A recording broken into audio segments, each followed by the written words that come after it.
નમસ્કાર મિત્રો, સ્વાગત છે તમારું આપણી આ યુટ્યુબ ચેનલમાં જેનું નામ છે ગુજરાતી જીકેની જમાવટ। તો મિત્રો 1 જાન્યુઆરી 2025થી કેન્દ્ર સરકારના 1.15 કરોડ જે કર્મચારી અને પેન્શનર્સો છે તેમના મોંઘવારી ભથ્થામાં વધારાને લઈ અને મિત્રો કેન્દ્ર સરકાર દ્વારા બજેટ બાદ તરત જ અપડેટ આપવામાં આવ્યા છે। જાણીએ મિત્રો 1 જાન્યુઆરી 2025થી મોંઘવારી ભથ્થામાં શું 4% વધારો શક્ય છે, કઈ રીતે મિત્રો 4% વધારો શક્ય બની અને હાલમાં જે કેન્દ્ર સરકારના કર્મચારીઓ અને પેન્શનર્સોને ડીએડીઆર જે 53% ચૂકવાઈ રહ્યું છે તે શું 57% થશે કે નહીં, અને કર્મચારીઓના પગારમાં જો 57% મોંઘવારી ભથ્થું થશે તો કેટલો વધારો થશે તેને લઈ અને આજના વિડીયોમાં આપણે વિગતવાર ચર્ચા કરીએ। તો વિડીયોના અંત સુધી બન્યા રહો અને જો ચેનલમાં તમે નવા હો તો અમારી ચેનલને તમે સબસ્ક્રાઇબ કરી બાજુમાં રહેલું બેલ આઇકોન દબાવી ઓલ નોટિફિકેશન ઓન કરી દો, જેથી કરીને ચેનલ પર મૂકવામાં આવતા ભરતીઓના નોટિફિકેશન, ભરતીઓના પરિણામ, આવા સરકારી કર્મચારી, પેન્શનર્સ વગેરેને લગતા ન્યૂઝ તમને અમારી ચેનલ પરથી સરળતાથી ઉપલબ્ધ થઈ જાય। તો મિત્રો આપ સૌ જાણો છો તે પ્રમાણે મોંઘવારી ભથ્થું અને મોંઘવારી રાહત એ કેન્દ્ર સરકારના તેમજ વિવિધ રાજ્ય સરકારના કર્મચારીઓ અને પેન્શનર્સો માટે ખૂબ જ મહત્વનો ભાગ ભજવે છે તેમના પગાર વધારામાં। મિત્રો સરકાર દ્વારા દર વર્ષે 1 જાન્યુઆરી અને 1 જુલાઈ એમ વર્ષમાં દર 6 મહિને 2 વાર મોંઘવારી ભથ્થા અને મોંઘવારી રાહતમાં રિવિઝન કરવામાં આવે છે અને કેન્દ્ર સરકારના કર્મચારી પેન્શનર્સો અને વિવિધ રાજ્ય સરકારના કર્મચારીઓ પેન્શનર્સોને આ મોંઘવારીમાં વધારો કરી અને પગારમાં જે મોંઘવારીના સમયમાં બજાર સાથે ટકવા માટે ક્યાંક ને ક્યાંક વધારો કરવા માટે આ મોંઘવારી ભથ્થું જે છે તે ચલિત રાખવામાં આવે છે। મિત્રો છેલ્લે જે વધારો છે તે ઓક્ટોબર 2024માં જાહેર કરવામાં આવ્યો હતો અને જેને લાગુ 1 જુલાઈ 2024થી કરવામાં આવ્યો હતો અને આ કેન્દ્ર સરકારના કર્મચારી અને પેન્શનર્સોનું મોંઘવારી ભથ્થું જે 50% મળતું હતું તે વધારીને 53% કરી દેવામાં આવતું હતું અને 1 જુલાઈથી આ વધારો 3% મંજૂર કરવામાં આવતો હતો। જ્યારે મિત્રો હવે મોંઘવારી ભથ્થામાં 4% વધારો 1 જાન્યુઆરી 2025થી જે છે તે શક્ય છે। કેન્દ્ર કર્મચારીના વાર્ષિક પગારમાં આના લીધે 24,000 રૂપિયા સુધીનો પગાર વધી શકશે। નવા વર્ષમાં કેન્દ્રીય કર્મચારીઓના મોંઘવારી ભથ્થાને લઈને એક મોટું અપડેટ બહાર આવ્યું છે।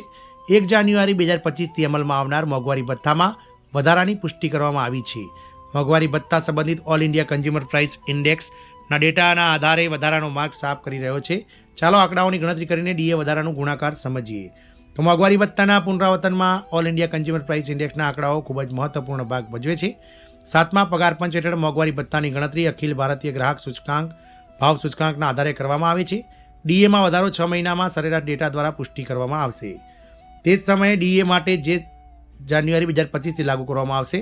જુલાઈથી ડિસેમ્બર 2024 સુધીના ઓલ ઇન્ડિયા કન્ઝ્યુમર પ્રાઇસ ઇન્ડેક્સના સૂચકાંક ડેટાની જરૂર પડશે। આનાથી ડીએમાં વધારો કરવાની કેન્દ્ર સરકારને લીલી ઝંડી મળશે। 4% વૃદ્ધિ તરફ નિર્દેશ કરતા આંકડાઓ 2025ની શરૂઆતમાં કેન્દ્ર સરકારના કર્મચારીઓ અને પેન્શનર્સો માટે સારા સમાચાર છે। સરકારે કર્મચારીઓ માટે 8મા પગાર પંચની રચનાને મંજૂરી આપી દીધી છે। તે જ સમયે કર્મચારીઓના મોંઘવારી ભથ્થા અંગેના આંકડા 4%નો વધારો દર્શાવે છે। આ અંગે ગણતરીઓ ચાલી રહી છે। ઓલ ઇન્ડિયા કન્ઝ્યુમર પ્રાઇસ ઇન્ડેક્સને કારણે ડીએ વધશે। 7મા પગાર પંચ મુજબ મોંઘવારી ભથ્થાની ગણતરી all India consumer price index મુજબ કરવામાં આવે છે। આમાં 6 મહિનાનો સરેરાશ ફુગાવો માપવામાં આવે છે। ડીએ વર્ષમાં 2 વાર સુધારવામાં આવે છે।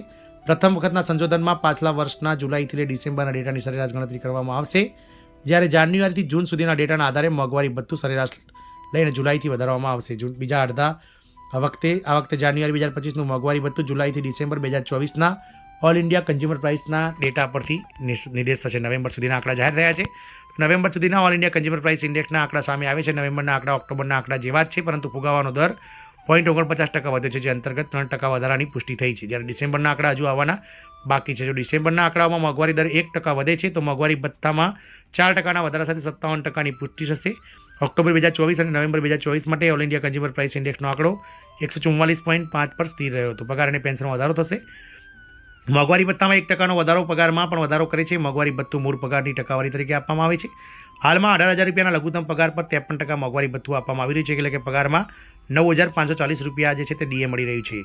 જે છે તે મિત્રો વાત કરીએ મૂળભૂત પગાર 18,000 રૂપિયા, 53% પ્રમાણે 9,540 રૂપિયા મળે છે। જો 4% વધારો થશે તો મિત્રો મોંઘવારી ભથ્થામાં 10,260 રૂપિયા મળશે, એટલે કે લગભગ 700 રૂપિયા જેટલો વધારો થશે। દર મહિને 720 રૂપિયાનો વધારો થશે। વાર્ષિક 8,640 રૂપિયા મળશે। જેનો મૂળભૂત પગાર 50,000 રૂપિયા છે તેને હાલ 53% પ્રમાણે 26,500 રૂપિયા મળે છે। 57% પ્રમાણે 28,500 રૂપિયા મળશે, એટલે કે દર મહિને 2,000 અને મિત્રો વર્ષે 24,000 રૂપિયાનો લાભ આ કર્મચારીઓને મળશે। માર્ચમાં જાહેરાત કરવામાં આવી શકે છે। મોંઘવારી ભથ્થામાં વધારો સામાન્ય રીતે માર્ચ મહિનામાં અને ઓક્ટોબર મહિનામાં જાહેર કરવામાં આવે છે। આ વખતે પણ માર્ચમાં હોળીનો મોટો તહેવાર આવતો હોવાથી અને દેશભરમાં હોળીનું ખૂબ જ મહત્વ હોવાથી કર્મચારીઓને ખુશ કરવા માટે હોળીના તહેવાર પહેલાં સરકાર દ્વારા 10 માર્ચની આસપાસ આ મોંઘવારી ભથ્થું જાહેર કરવામાં આવી શકે છે. ત્યાર પછી જાન્યુઆરીથી દર મહિનાના એરિયા સાથે ખાતામાં પૈસા પણ મળશે. આમ કર્મચારીઓ માટે ઓલ ઇન્ડિયા કન્ઝ્યુમર પ્રાઇસ ઇન્ડેક્સના ડિસેમ્બરના આંકડા જે આગામી 1-2 દિવસમાં જાહેર થશે તેના આધારે મિત્રો 1% મોંઘવારી ભથ્થું જો વધશે તો મોંઘવારી ભથ્થું 57% તરફ આગળ વધશે. જય હિન્દ, અસ્તુ.